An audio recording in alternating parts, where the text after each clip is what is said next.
दोस्तों एक बार फिर आपका स्वागत है, अभिनंदन है आपके अपने YouTube channel Aryan institute Allahabad में।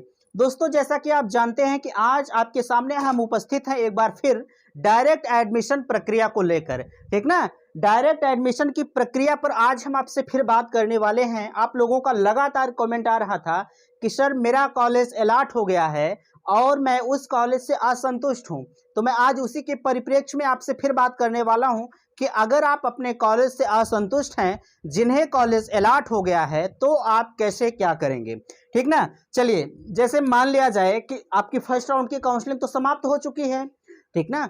फर्स्ट राउंड की काउंसलिंग समाप्त हो चुकी है, कॉलेज अलॉटमेंट हो चुका है और आपने अलॉटमेंट लेटर को भी निकलवा लिया होगा 10,000 का पेमेंट करके, ठीक ना। जो भैया 10,000 का पेमेंट कर दिए हैं, 10,000 का पेमेंट जो लोग कर दिए हैं अलॉटमेंट होने के बाद, मैं फर्स्ट राउंड की बात कर रहा हूं, अभी मैं सेकंड राउंड पे आपसे बात करता हूं, ठीक ना। जो लोग 10,000 का पेमेंट कर दिए हैं और वो कॉलेज से असंतुष्ट हैं, जो कॉलेज अलॉट हुआ है, तो अगर आपने कॉलेज अलॉटमेंट के होने के बाद 10,000 का पेमेंट कर दिया, तो अब आपका कॉलेज चेंज नहीं होगा। अगर आप चाहते हैं कि मैं किसी और कॉलेज में चला जाऊं, तो अब आप नहीं जा सकते हैं। हाँ, अगर आप 10,000 का पेमेंट नहीं किए होते तो आप जो है दूसरे कॉलेज में डायरेक्ट एडमिशन प्रक्रिया कर सकते थे। अगर आपने 10,000 का पेमेंट कर दिया है और कॉलेज से असंतुष्ट हैं, तो अब चाहे आप असंतुष्ट हों, आप चाहे जो करें, कॉलेज में आपको वहीं जाना होगा जिसके नाम से आपने 10,000 रुपये का पेमेंट किया है, ठीक ना। चलिए, फर्स्ट राउंड की तो समाप्त हुई और सेकेंड राउंड का रिजल्ट आज आपको पता है कि आज 27 तारीख है, 27 तारीख है, ठीक ना। 27 तारीख आज है और आज सेकेंड राउंड काउंसलिंग की चॉइस फिलिंग जो है उसका आज लास्ट मौका आपके सामने है, ठीक ना। आपका चॉइस फिलिंग का लास्ट मौका आज है और कल 28 तारीख है। 28 तारीख को आपका रिजल्ट निकल आएगा अलॉटमेंट का, ठीक ना। अलॉटमेंट का रिजल्ट निकल कर आया, लेकिन आपको भी कॉलेज मिल गया, ठीक ना। आपको भी एक कॉलेज मिल गया और इस कॉलेज से आप असंतुष्ट हैं। जो कॉलेज अलॉट हुआ है, अगर इस कॉलेज से असंतुष्ट हैं, आपको ज़रूरत है इस कॉलेज की, तो आप इस कॉलेज के नाम ये 10,000 रुपये का पेमेंट मत कीजिएगा, ठीक ना। 10,000 रुपये का पेमेंट मत कीजिएगा। आप सीधे तौर पर यहाँ से चले जाइएगा इस कॉलेज में। जब आप इस कॉलेज में पहुँच जाएंगे ना, तो इनसे कहेंगे कि सर हमने जो है पहली प्रायोरिटी आपके कॉलेज को दिया था, बट हमें वो कॉलेज नहीं मिला, अब में मिल गया कोई और कॉलेज। तो वो आपको यही राय देंगे कि आपने 10,000 रुपये, पहले तो यही पूछेंगे कि क्या आपने 10,000 रुपये का पेमेंट कर दिया। अगर आप कहते हैं कि मैंने 10,000 रुपये का पेमेंट अभी नहीं किया है, तो वो सीधे कहेंगे कि अब आप 10,000 रुपये का पेमेंट मत कीजिएगा, ठीक ना। हाँ, 10,000 रुपये का पेमेंट आप मत कीजिएगा। आप अपने डॉक्यूमेंट को लेकर चले आइए हमारे पास, मैं आपका सीधे एडमिशन कर दूंगा, ठीक ना। यह एडमिशन जो होता है, डायरेक्ट एडमिशन प्रक्रिया, यह वैलिड होता है, ऐसा नहीं कि यह अनवैलिड है, वैलिड होता है। इसमें कोई दिक्कत आपको नहीं होगी।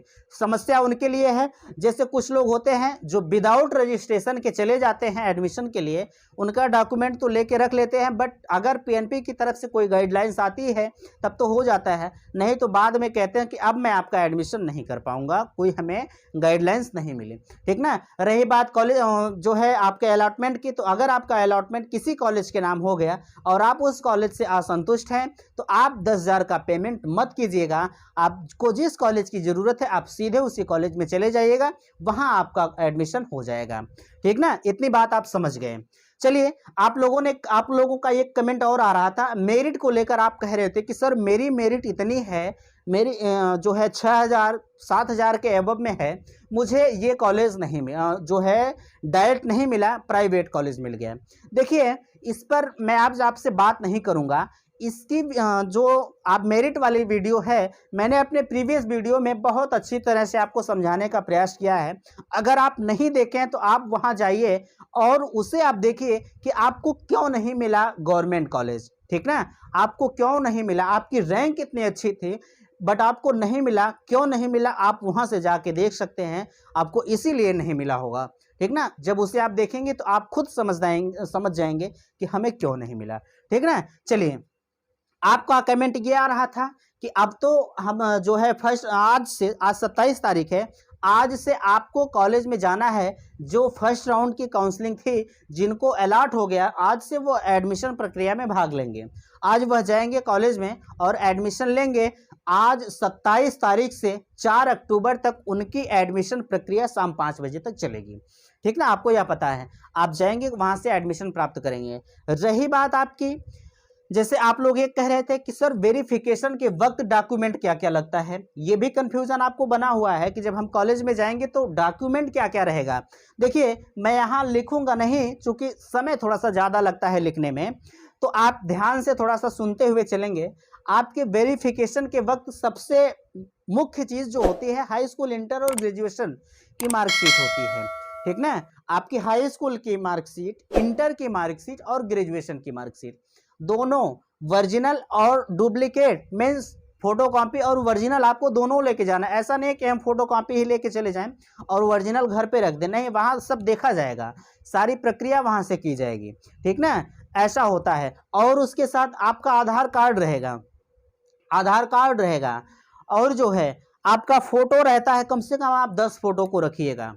फोटो आप जो है 10, कम से कम 10 कॉपी को रखिएगा। उसके बाद आपका आय जात निवास होता है। रही आय जात निवास, आय की जरूरत आपके स्कॉलरशिप के फॉर्म में पड़ती है।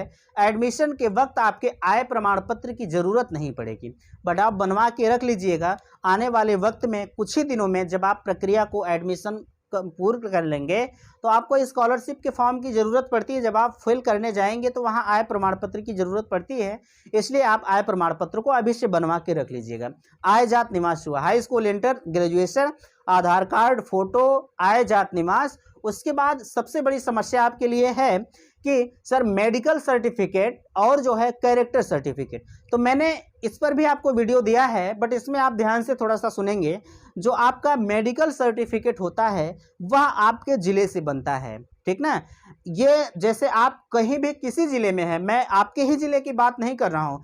जैसे अगर आप प्रयागराज ज़िले में मौजूद हैं तो आप प्रयागराज से ही बनवा लीजिए। आपका घर जौनपुर है तो ऐसा नहीं कि आप जौनपुर ज़िले में आएंगे तभी आपका बनेगा, नहीं, अगर आप वहाँ से बनवा सकते हैं तो बनवा लीजिए, अन्यथा आपके ज़िले में तो बनेगा ही।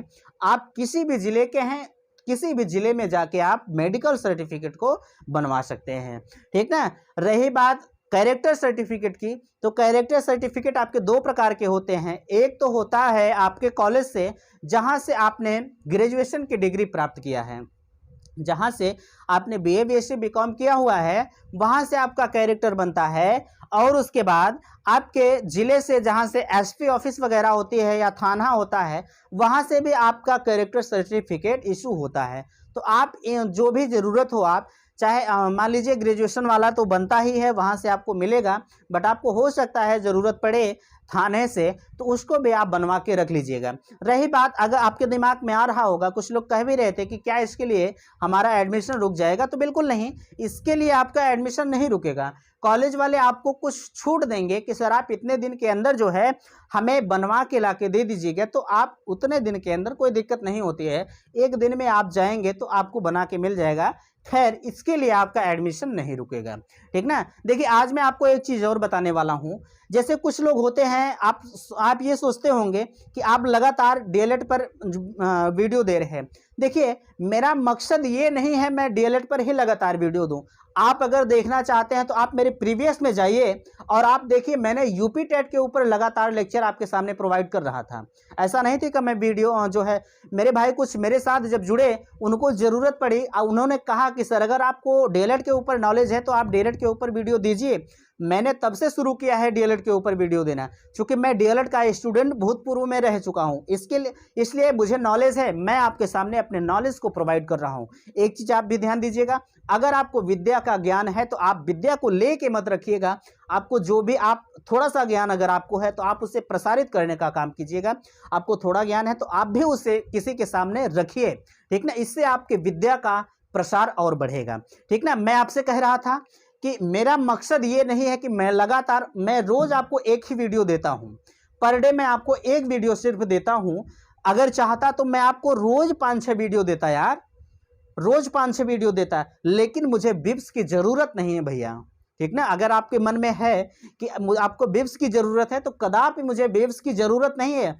मुझे आपके साथ कुछ अच्छा करना है, मुझे आपके साथ कुछ अच्छा करना है। अगर आप मेरे साथ जुड़े हुए हैं, तो मेरे साथ जुड़ने पर आपका विश्वास मेरे ऊपर है, ठीक ना। आपने मेरे ऊपर विश्वास किया है, तो मैं आपके विश्वास को कभी धोखा नहीं दूंगा, ठीक ना। मैं आपके विश्वास को कभी तोड़ूंगा नहीं।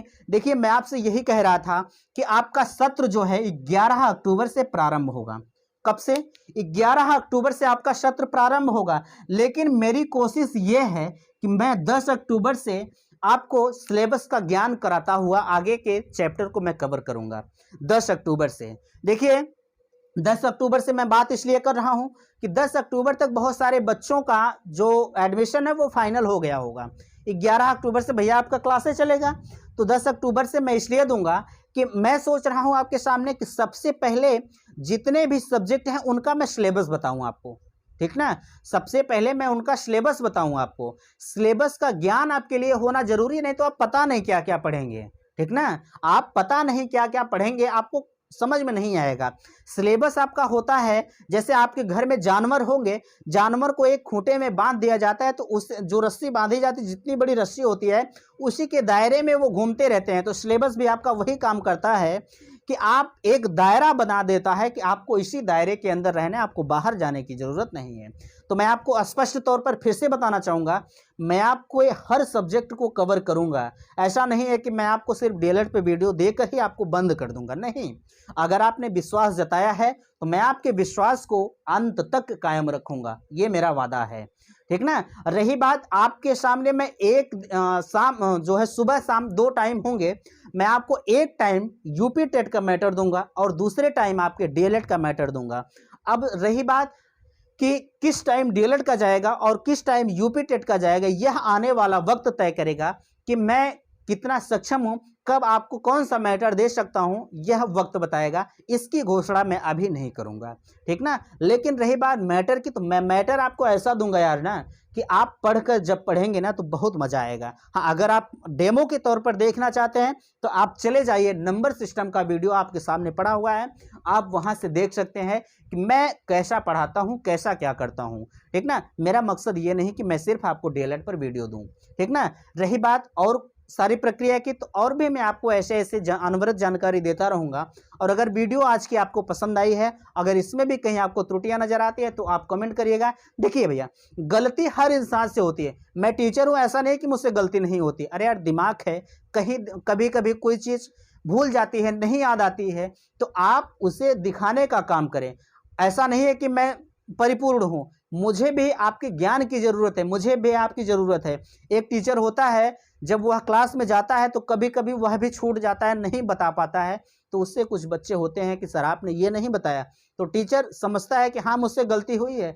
तो ऐसा है, मुझसे भी गलती हो सकती है, आप मुझे दिखाने का काम करें, मैं आपको 100% अपना देने का काम करूंगा, ठीक। अगर वीडियो पसंद आई है तो चैनल को सब्सक्राइब जरूर कीजिएगा। देखिए, थोड़ा सा आपका परिवार बढ़ेगा तो जाहिर सी बात है मुझे भी खुशी होगी और आपको भी खुशी होगी। और हाँ, अगर वीडियो पसंद आता है तो वीडियो को लाइक जरूर किया करें और अपने प्यारे से कमेंट को कमेंट बॉक्स में जरूर डाला करें। तो थैंक्स, धन्यवाद।